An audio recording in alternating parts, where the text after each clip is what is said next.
Hey everyone, Mac is back, and today I want to talk about the dragon bite skill that is on one of your dragons. I think there were some questions out there about how it works and what it does, and when to use it. I guess there's a decent use for it as well. So just something to consider, and I wanted to just make a short video about it. Let's get to it.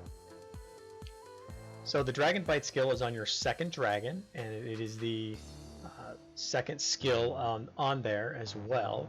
And if you hover over it, you can see that the highest level you use to reduce the enemy army attack by 15%.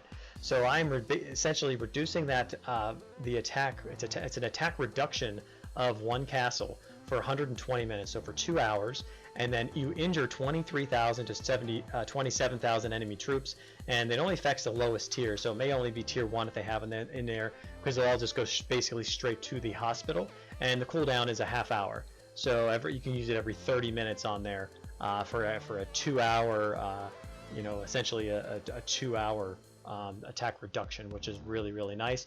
They cost these horns. You can see the 10 cost of horns there, and if you go into the merchant shop down here, you can see the horn of awakening of the ones you're going to do. They cost 5 of the marks of the dragon, so you just need 5 marks of the dragon to get one of these horns. You can use those horns.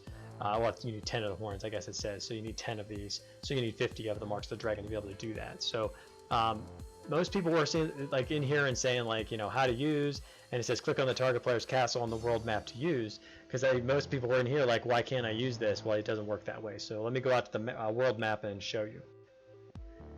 So here we are in the world map, and I wanted to show you how this actually works. I'm going to use my alt here as the victim, and or as my enemy. So what I'm going to do is just you click on the castle, and you can see down here you have these 4 options. You can scout it, attack it, rally it, attack, or you can do the dragon skill. And the dragon skill is the one you're going to be able to do.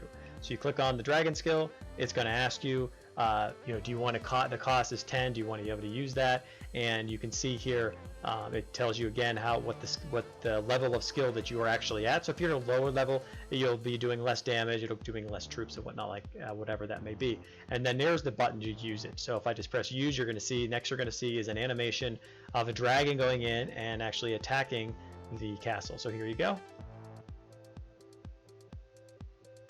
And there's the burn from the castle. It's very quick, very short. It's very similar to the blockade, but on the blue dragon, but it doesn't last as long. It's just a very quick one. Now if you go down here to the mail, you can actually see what you did. You can see here, use the dragon bite skill.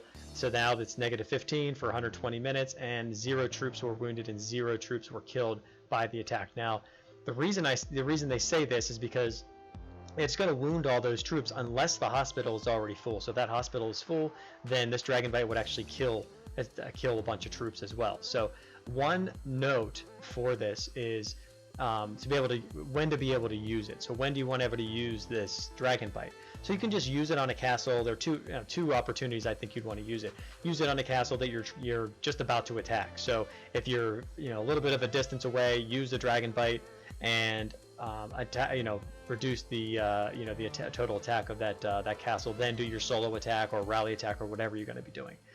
One of I think the best features of this attack, or skill I should say, is that if you have a castle that you're not sure is a 0 castle, that is zeroed out, they may have anti-scout on. So if they have anti-scout, you don't want to just throw an army and march in there, because if they have all their troops in there, then you hit them, and what happens? You lose your lord, you get annihilated, and it's just a bad case scenario. Now if you click on a castle that has a castle that you can't scout because it has that anti-scout on there, and if you use this ability, this skill, you're going to be able to, it's going to tell you how many troops are wounded and how many troops are killed. So most likely it'll be wounded. So you'll see that there's 10,000 wounded or whatever it may be. In this case, with what my skill was, it said between like 23 and 27,000. So if you see like 25,000 wounded, then you know there are troops in that castle. So if that's the case, then you know you can rally that castle, and they'll still have to empty out some way.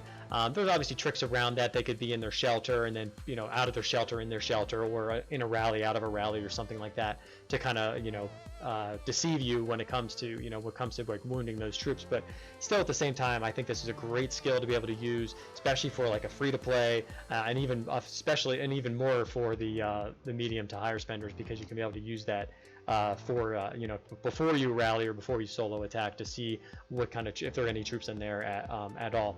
Another thing is, if they don't have any troops in there, they may have resources. So if you fight them, there's no troops in there, then just hit some solos on them, and you can be able to steal some resources from them, because maybe that's what they were doing, is trying to protect you, scouting them and seeing how many resources they have.